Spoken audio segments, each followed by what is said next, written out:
রান্নাঘরে আর নয় বটি দিয়ে শাকসবজি কেটে সময় নষ্ট। এখন আপনারা শসা, গাজর ইত্যাদি কাটার জন্য এই মাল্টি কাটারটার ব্যবহার করতে পারেন। তাহলে চলুন প্রথমে এটি আনবক্সিং করা যাক।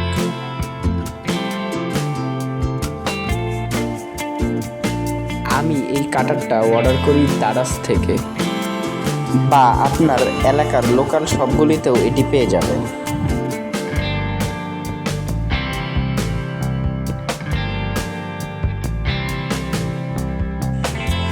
প্রথমে বক্সটি খুললেই হাতে পেয়ে যাবেন ভেজিটেবল কাটারটি।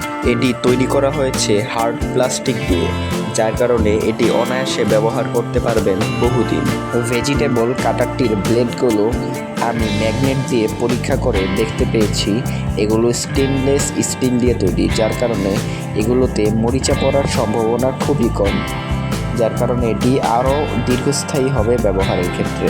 এটি দিয়ে আপনারা শসা, গাজর, আলু, পেঁয়াজ ইত্যাদি আনুষঙ্গিক জিনিসগুলো খুব অল্প সময়ের মধ্যে কাটতে পারবেন। যদি ভিডিওটি ভালো লেগে থাকে তাহলে অবশ্যই চ্যানেলটি সাবস্ক্রাইব করে পাশে থাকার চেষ্টা করবেন।